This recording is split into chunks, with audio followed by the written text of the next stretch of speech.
Hi friends, welcome back. నేను మీ సలీం, మీరు చూస్తున్నది డెస్టినేషన్ తెలుగు ట్రావెలర్. ఈరోజు నేనైతే ఉండవల్లి కేవ్స్ దగ్గరికి వెళ్తున్నాను. విజయవాడలో ఉన్నాను. పంజాబ్ నుండి ఉండవల్లి కేవ్స్ వచ్చేసరికి అరౌండ్ 8.5 కిలోమీటర్ ఉంది. ఓకే, టైం ఆల్రెడీ 12:30 అయింది. సరే చూద్దాం ఏమేమి ఉన్నాయి. ఇంతకుముందు విజిట్ చేశాను కానీ వీడియోస్ అవన్నీ ఏమి రికార్డ్ చేయలేదు. ఓకే సరే మరి వెళ్దాం. ప్రకాశం బ్యారేజ్ వ్యూ చూడండి, చాలా బ్యూటిఫుల్ గా ఉంది కదా. మనం బ్యారేజ్ క్రాస్ చేసిన తర్వాత మనకు ఉండవల్లి వెళ్లే రూట్ వచ్చుద్ది. మనమైతే ఉండవల్లి కేవ్స్ చేరుకున్నాం. ఇక్కడ పార్కింగ్ అంటూ సపరేట్ ప్లేస్ ఏం లేదు. రోడ్ కి బోత్ సైడ్స్ లో మార్జిన్ వేస్తున్నారు. అక్కడ మన వెహికల్స్ ని పార్క్ చేసుకోవచ్చు. అలాగే కొన్ని షాప్స్ పెట్టున్నారు, కొన్ని కూల్ డ్రింక్ షాప్స్ అవి ఉన్నాయి. విజయవాడ నుండి 8 కిలోమీటర్స్ ఉంది. ఇండియన్స్ కి అయితే టికెట్ 25 రూపీస్, అలాగే ఫారినర్స్ కి అయితే 300. వీడియో కెమెరా యూజ్ చేయాలనుకుంటే 25 రూపీస్ అలా చార్జ్ చేస్తున్నారు ఇక్కడ. అలాగే టైమింగ్స్ వచ్చేసరికి మార్నింగ్ 9 AM నుండి ఈవినింగ్ 5:30 PM వరకు ఓపెన్ ఉంటుంది. ఆ టైంలో మీరు ప్లాన్ చేసుకోవాలి. మనం టికెట్ తీసుకొని లోపలికి వచ్చేసిన తర్వాత లెఫ్ట్ సైడ్ చూసుకుంటే మొత్తం గార్డెన్ ఏరియా అరేంజ్ చేస్తున్నారు. ఫుల్ గ్రీనరీగా చాలా క్లీన్ గా ఉంది. చుట్టూ పచ్చటి చెట్లు, స్వచ్ఛమైన గాలి, చాలా ప్రశాంతంగా అనిపించుద్ది మీరు ఇక్కడకు వచ్చిన తర్వాత. అరౌండ్ 50 స్టెప్స్ ఉన్నాయి. పైకి ఎక్కిన తర్వాత మనకు చాలా పురాతనమైన ఉండవల్లి కేవ్స్ కనిపిస్తాయి. చాలా అద్భుతంగా ఉన్నాయి కదా.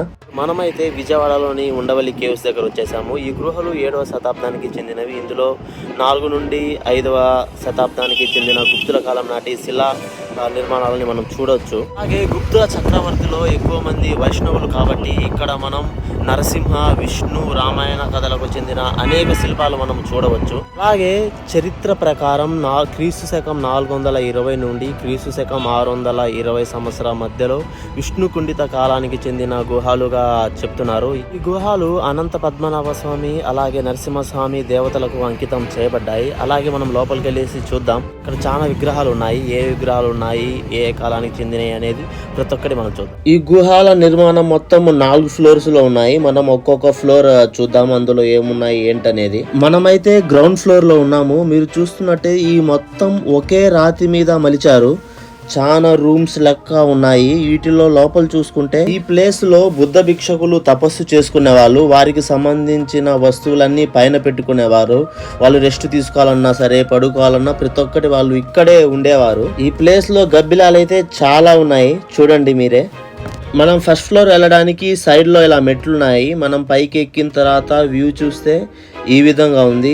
ఆ కాలపు లిపి గోడల మీద ఇలా చెక్కేసి ఉన్నారు. ఫస్ట్ ఫ్లోర్ లో మొత్తం ఇలా ఉంది. చాలా రూమ్స్ అయితే లాక్ వేసి ఉన్నాయి. ఇక్కడ చాలా అందమైన అద్భుతమైన శిల్పకళ చూడవచ్చు. దేవతల మూర్తుల విగ్రహాలు చాలా ఉన్నాయి. మనం చూసుకున్నట్టే వినాయకుని విగ్రహం, అలాగే చాలా దేవతల విగ్రహాలు ఉన్నాయి. చూడండి, శిల్పకళ చూడడానికే చాలా మంది విజిటర్స్ ఇక్కడికి వస్తారు. అంత అద్భుతమైన శిల్పకళ మనం చాలా రేర్ గా చూడగలం. ఇవన్నీ బయట చెక్కేసి ఇక్కడ పెట్టినట్టు ఉండదు. మొత్తం ప్రతి ఒక్కటి ఆ రాయి మీదే మలిచారు వీటిని. నాకైతే ఇది బెస్ట్ ఎక్స్పీరియన్స్. సెకండ్ ఫ్లోర్ వెళ్ళడానికి ఇలా చిన్న మెట్లు ఉన్నాయి. వీటి మీద నుండి మీరు పైకి వెళ్తే ఇక్కడ మీరు చాలా అద్భుతమైన శిల్పకళ చూడవచ్చు.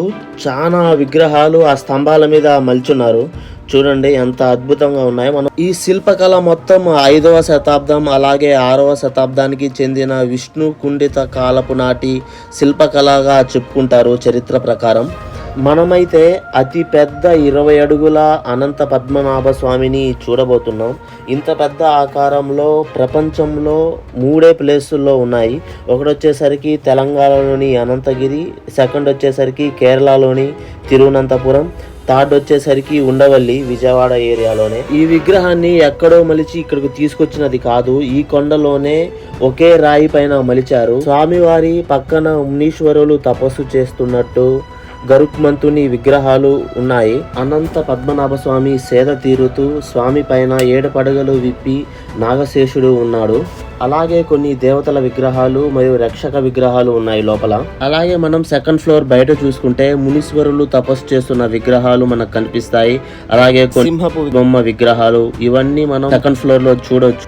సెకండ్ ఫ్లోర్ నుండి బయట వ్యూ అయితే ఇలా అందంగా గ్రీనరీగా కనిపిస్తుంది.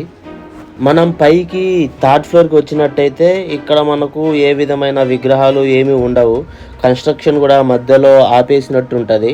సేఫ్టీ కోసం ఈ సిమెంట్తో కొంచెం మరమ్మతులు చేశారు. టాప్ ఫ్లోర్ నుండి వ్యూ అయితే అదూర్స్ అని చెప్పాలి. నాకైతే చాలా బాగా నచ్చింది. మీకు ఎలా అనిపించిందో కామెంట్ చేయండి. గుంటూరు నుండి ఫ్యామిలీతో వచ్చున్నారు. వాళ్ళతో సరదాగా కొంతసేపు మాట్లాడి ఆ పిల్లలతో కొంతసేపు ఆడుకొని వచ్చేసాను. ఒక పెద్ద వృక్షం ఎంతోమందికి నీడనిస్తుంది. Save trees save earth. సరే మరి నెక్స్ట్ వీడియోలో కలుద్దాం. Bye bye.